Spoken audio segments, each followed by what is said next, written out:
மே 2023 Indian DRDO scientist Pradeep குருல்கரை Maharashtra anti terrorism squad கைது செஞ்சிருக்காங்க. இவரை ஹனி ட்ராப் செஞ்சு எல்லா கான்ஃபிடென்ஷியல் டீடைல்ஸும் பாகிஸ்தான் ஷேர் பண்ணிருக்குது. பாகிஸ்தான் ஸ்பை ஜாரா அப்படின்ற ஒரு பெண் கூட வாட்ஸ்அப் சாட்ல ஸ்டார்ட் ஆயிருக்கு. அந்த பொண்ணு 59 வயசான குருல்கரை ஹனி ட்ராப் செஞ்சிருக்காங்க. குருல்கரோட குற்றப்பத்திரிக்கையில ஜாரா குற்றப்படி அவர் இவளால அட்ராக்ட் ஆகி வரவிருக்கிற எல்லா மிசைல்ஸ் ப்ரோக்ராம் பத்தியும் ஷேர் பண்ணிருக்கிறாராம்.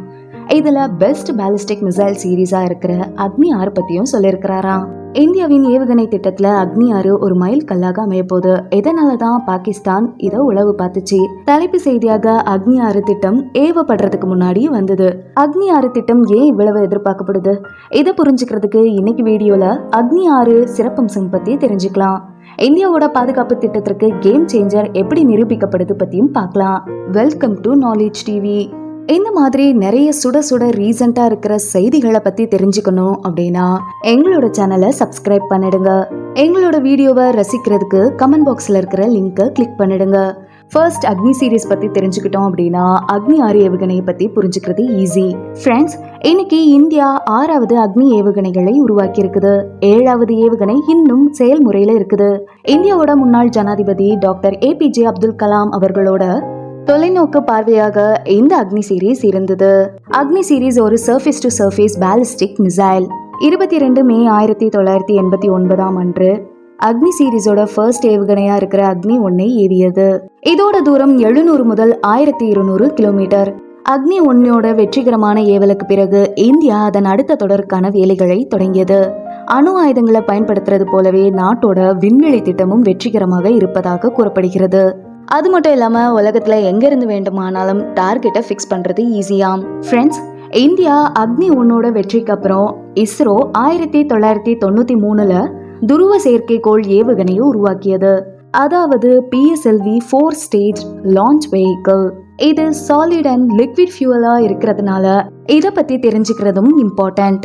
இந்த வளர்ச்சி அக்னி 2 ஏவுகணையை பெரிதும் ஊக்கப்படுத்தியது. உண்மையில அக்னி 2 2 திட எரிபொருள் நிலைகளையும் கொண்டிருந்தது. இது 2000 கிலோமீட்டர் தூரம் வரை செல்லும்.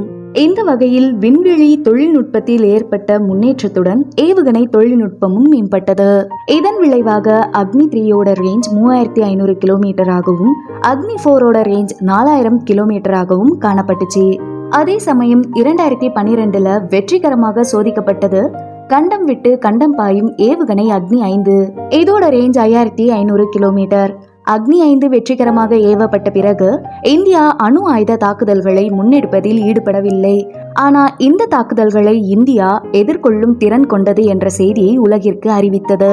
இதன் மூலம் அக்னி 6ற்கும் அக்னி 5ற்கும் எவ்வளவு வித்தியாசம் இருக்கிறது என்பது உங்களுக்கே புரிஞ்சு. 6ஓட ஸ்பெசிஃபிகேஷன்ஸ் பத்தி தெரிஞ்சுக்கிறதுக்கு முன்னாடி அக்னி 5ஓட ஸ்பெசிஃபிகேஷன்ஸ் பத்தி தெரிஞ்சுக்கலாம். இந்த ICBM, அதாவது கண்டம் விட்டு கண்டம் பாயும் ஏவுகணை அக்னி 3 அண்ட் அக்னி 4 ஆகும். இது லைட் வெயிட் மெட்டீரியலால கட்டப்பட்டிருக்குது. இதனால் இதன் எடை 20% குறைந்தது. 2022 நைட்ல ஏவப்பட்டதுனால 7000 கிலோமீட்டருக்கும் அதிகமான தாக்கும் திறன் வெளிப்படுத்தப்பட்டது. லிமிடெட் பேலோட் கேரியிங் கெப்பாசிட்டி காரணமாக இந்தியாவோட கனவு ஒரு கனவாகவே இருந்தது. அதை இந்தியா சீனாவிற்கு எதிராக உருவாக்க விரும்பியது. அக்னி 5ஓட பேலோட் கேரியிங் கெப்பாசிட்டி 1.5 டன் மட்டுமே. சீனாவோட டாங்ஃபெங் 41 ஏவுகணையோட ரேஞ்ச் 12,000 இருந்து 15,000 kilometre. 2.5 ton carrying capacity. Range and payload capacity ரெண்டுத்திலுமே அக்னி ஏவுகணைகள் சீனாவை காட்டிலும் குறைவாக இருக்குது. அக்னி 6 ஏவுகணையை பத்தி பார்க்கலாம். ஃப்ரெண்ட்ஸ், அக்னி 5 கூட கம்பேர் பண்ணும்போது அக்னி 6 ஏவுகணை ரொம்பவும் மாற்றியமைக்கப்பட்டுள்ளது. இது இந்தியாவோட தொலைநோக்கு ஏவுகணையாக நிரூபிக்க போகுது. தி நியூ இந்தியன் எக்ஸ்பிரஸ் படி இது சூரிய ஏவுகணை என்று அழைக்கப்படுது. இது DRDOவோட மிகவும் ரகசியமான திட்டம். மற்ற அக்னி சீரீஸோட இதோட வீச்சு அதிகமாக இருக்குமாம். இது ஒரு திட எரிபொருள் பல நிலை ICBM ஏவுகணையாக இருக்கும். இது 10 அணு அல்லது தெர்மோநியூக்ளியர் வார்ஹெடுகள் பலவற்றை சுமந்து செல்லும். இது சூழ்ச்சி செய்கின்ற மல்டிபிள் இண்டிபெண்டன்ட் ரீஎன்ட்ரி வெஹிக்கிள் கான்ஃபிகரேஷனால கட்டமைக்கப்பட்டுள்ளது. மேலும் இதனோட ராக்கெட் உலகின் மிகவும் வலிமையான பாலிஸ்டிக் எதிர்ப்பு ஏவுகணை அமைப்புகளை கொண்டு செல்ல முடியும். அக்னி 6 70 டன் எடை கொண்ட கலப்பு பொருட்களால் செய்யப்பட்ட 4 ஸ்டேஜ் ராக்கெட்டாக இருக்கும். இந்திய ராணுவம் பூமியோட லோவர் ஆர்பிட்டர் ராணுவ செயற்கைக்கோள்களை செலுத்துறதுக்கு பயன்படுத்துகிறது. 2018 ஆண்டுல ஆயுத ஆராய்ச்சி வாரிய DRDO தலைவர் SK சல்வான் இப்போ ICBM உருவாக்கும் திறன் இந்தியா கொண்டுள்ளது என்று கூறுகிறார். ICBM என்பது 10,000 கிலோமீட்டருக்கு மேல் இலக்கை அடையும் ஏவுகணை. மேலும் இந்த ஏவுகணை நிலம் மற்றும் நீர்மூழ்கி கப்பலில் இருந்து ஏவக்கூடிய அக்னி 6 தரை பதிப்பாகும். இது ஒரு 3 stage solid fuel ICBM missile. இது அக்னி 5 விட திக்கர் அண்ட் ஹெவியரா இருக்கும். அக்னி 6 ஏவுகணை தான் முதல் பேலோட் கேரிங் கெபாசிட்டி 4 முதல் 6 வரை கொண்டிருக்கும் multiple independently targetable reentry vehicle. அதாவது ஏவப்படும் போது இந்த ஏவுகணை 4 வெவ்வேறு பகுதிகளாக பிரிக்கப்படும். மேலும் அதன் வெவ்வேறு பகுதிகள் வெவ்வேறு இடங்களை தாக்க முடியும். ஃப்ரெண்ட்ஸ், MIRV தொழில்நுட்பம் மிகவும் தந்திரமானதாக இருக்கும். இதுல அக்னி 6க்கு எந்த ஆபத்தும் ஏற்படாத வகையில MIRV தொழில்நுட்பத்தை அக்னி 5ல பரிசோதிக்க வேண்டும் என்று இந்தியாவுக்கு பல ரிப்போர்ட்டுகள் சஜஸ்ட் பண்றாங்க. இப்போ வரைக்கும் இந்திய ஏவுகணைகள் MIRV திறன் கொண்டதா இல்லையா என்பது குறித்து DRDO மற்றும் அரசாங்கத்திடமிருந்து அதிகாரப்பூர்வ அறிக்கை எதுவும் இல்லை. அக்னி 6ஓட திறன் பத்தி பார்த்தோம்னா 8 முதல் 10 டன் வரை இருக்குமாம். அதாவது அக்னி 6 எந்த இடத்தை தாக்குமோ அந்த இடத்திற்கு பேரழிவாக இருக்குமாம். இப்போ முக்கியமான விஷயம் என்னன்னா, அக்னி 6 வெற்றிகரமாக பரிசோதிக்கப்பட்டுள்ளது. அக்னி 5 சீனாவின் வடக்கு பகுதியில் எங்கு வேண்டுமானாலும் தாக்க முடியும். அதே நேரத்துல அக்னி 6 முழு சீனா மட்டும் இல்லாம அமெரிக்காவையும் தாக்க முடியும். 10 டன் எடையுள்ள அணுசக்தி தாங்கும் சக்தியுடன் அக்னி 6 9,000 கிலோமீட்டர் முதல் 12,000 கிலோமீட்டர் தூரம் வரை செல்லும். இதன் வீச்சு 14,000 கிலோமீட்டர் முதல் 16,000 கிலோமீட்டர் வரை அடையும். பல இந்திய பாதுகாப்பு நிபுணர்கள் அக்னி 6க்கு ஆதரவாக உள்ளனர். இது அணுசக்தி தாக்கும் திறனை எவ்வாறு வலுப்படுத்துகிறதோ அதே அளவுக்கு நமது அண்டை நாடுகளுக்கும் வலுவான செய்திகளையும் அனுப்பும். ஏன்னா அக்னி 6 ஏவுகணையின் வீச்சு உலகின் சக்தி வாய்ந்த நாடுகளின் 4 தலைநகரங்களை குறிவைத்து தாக்கும். 12,000 கிலோமீட்டர் பிளஸ் தூரம் வரை இந்தியாவின் நெகிழ்வு தன்மையை அதிகரிக்குமாம்.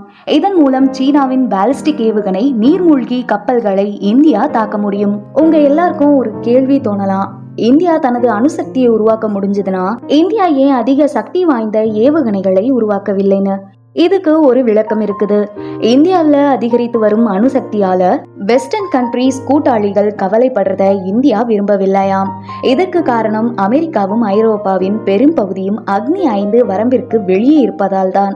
இதனால அக்னி 5க்கு இந்த நாடுகள் இம்பார்ட்டன்ஸ் கொடுக்கல.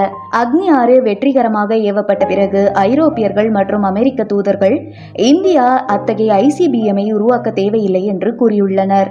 ஆனா ஃப்ரெண்ட்ஸ், இந்தியா எக்காரணம் கொண்டும் பின்வாங்க முடியாது இல்லையா?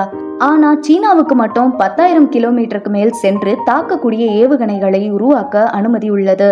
இந்தியா மிகவும் துல்லியமான ICBM வழிகாட்டுதல் அமைப்பை உருவாக்கினால் அது நேரடியாக சீனாவின் போர்க்கப்பல்கள், விமானம் தாங்கிகள் மற்றும் நீர்மூழ்கி கப்பல்களை குறிவைத்து D-121D கப்பல் எதிர்ப்பு பாலிஸ்டிக் சீன ஏவுகணைகளை தாக்கும்.